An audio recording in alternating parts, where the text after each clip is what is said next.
1 minute. I've got 8 words, that's 8 minutes. Oscar, that's not a speech. You can't go on. One thing go on is please stop. It's called... Well, it's called panicking. Oh, God. Comedy gold, right here. Comedy gold. I can do this wrong. I can deliver. I can deliver, Craig. Hey, Oscar. Hey. From T Papa in Wellington, ladies and gentlemen, welcome to the great TV3 Comedy Debate. Please welcome for the affirmative team, Jeanette McDonald, Rebecca Hobb, and Cal Wilson. For the negative team, Craig Parker, Oscar Kitely, and Kevin Smith. And our chairperson for tonight's debate, Georgina Beyer.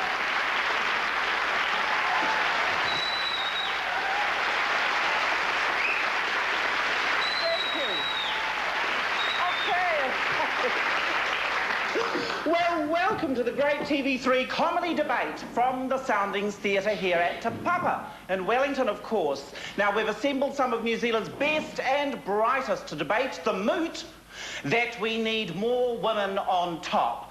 Now, I do have to tell you, I think I've made a considerable contribution to this debate already.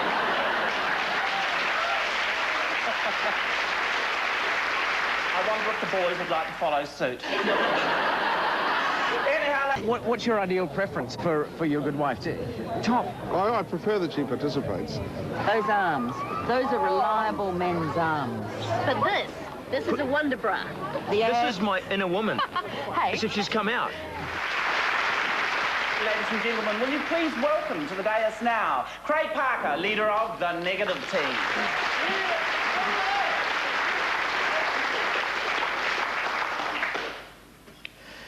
Atop this great land, atop its highest peaks, I like you, stand women. Astride these mountainous erections, they look down on us, poor men, and we, in turn, gaze flaccidly back up. In mourning for our mana, crushed beneath the weight of womanhood, our feeble protest drowned by the sea of womanity. One only needs to look at the capital with its soft, womanly curves and breast-like beehive. And in every place of power, a woman. Amazonia in Aotearoa. But as women celebrate their newfound power and sisterhood dancing beneath the full moon, what of us, men? Well, you need look no further than we emasculated three. Stripped of virility, toys of the powerful and mighty women. Gilded and gelded geishas to the women on top. To Oscar, once an athlete and wordsmith, now reduced to selling polyunsaturated fats. And Kev, like an old bullock put out to paddock. Drugged to the eyeballs on steroids, Viagra and Geritol. And myself. See, I have not always been this unicated plaything you see here before you tonight. Here not for any skill or talents, but only because of my exceptional good looks. See, once I dreamed the manly dreams of V8s, panel beating, and a girlfriend called Chandrine. I walked tall on top of the world, my steps to manhood measured by the clack of my reinforced Blunderstone work boots, and the sun glistening off the oily sheen on my mullet. A boy growing up in a world where men were men and women knew how to make scones with lemonade. Where every cauliflower-eared, beer-gutted man ruled his quarter-acre paradise from his lazy boy by the telly. Bellies proudly hung over our stubbies, a throbbing mass sport bringing order to our world. We mowed our lawns and felt the Kiwi sun resting on our broad, hairy backs. So it may have continued. But for one fateful summer's day. Fourth form. My best friend and I, lying in wait beneath the gym bleachers, counting the seconds before the arrival of the girls' PE class.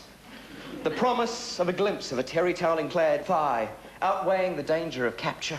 And then, there they were. A flurry of giggles, firm puppy-fatted thighs and mum deodorant, all clambering and panting up the wooden seats, eyes bright, noses wet, giving us a glimpse of teenage heaven. And then, suddenly, there she was. The girl's PE teacher. All 5 foot, 400 pounds of her. Ms. Onatop. A hirsute Romanian shot putter, still sweating from a recent defection. Surrounded by even more steroid abuse rumors than Kevin Smith. She climbed up onto the first step. It creaked. Then onto the second, it groaned. And then the third. It cracked like a gunshot. Wood splintered and the supports gave way. Down they came, crushing us beneath. Pressed to the gym floor by 30 pubescent 14-year-olds. Sure, if I was a certain TV presenter, this would be a dream come true. I mean, I'd be off the planet. My laptop would be open and emails traded faster than you could say, destination planet Earth. But not I. Instead, I lay there, gasping for breath, dying from too many women on top. And the last thing I remember is Ms. Onatov swaying above me, all walrus moustache, wattles and pendulous breasts, heaving in to administer mouth to mouth. The world shrank to a dot like an old black and white TV, and then blackness. Decades passed. The doctors said the coma was probably caused by a bang to the head, but I shall always believe it was from the moment Ms. Onatop tried to slip her tongue in. Yes, I'll never know. So I emerged from the coma, physically well, thanks to a rigorous physical therapy and great skincare regime, yet psychologically my troubles were only beginning. In the time I had slept dreamless, the world had moved on. See, as mammals took over from the dinosaurs, so women had risen from the ashes of the patriarchy. Prime ministers, governor-generals, chief justices. While I slept, the battle was fought, and we, the men, were vanquished. Now, you may look at me today and wonder, how can one so clever and so pretty be so sad? Sure, my suit is Armani, my shoes Gucci, my skin perfect. I may speak 5 languages, cook like Jamie Oliver, and make love like Robbie Williams. But deep down, a little Metallica t-shirted, mullet-cutted boy waits, wondering, what has become of my birthright? How can I be a man in this world crushed beneath oceans of estrogen? Not to eat the quiche of the New World Order, but to cry out, cook me some fucking eggs.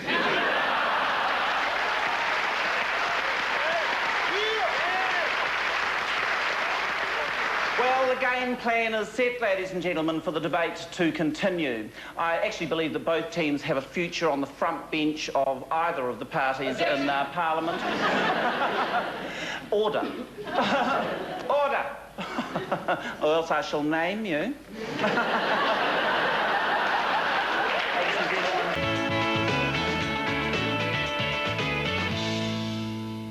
What do you want to be? A hairdresser?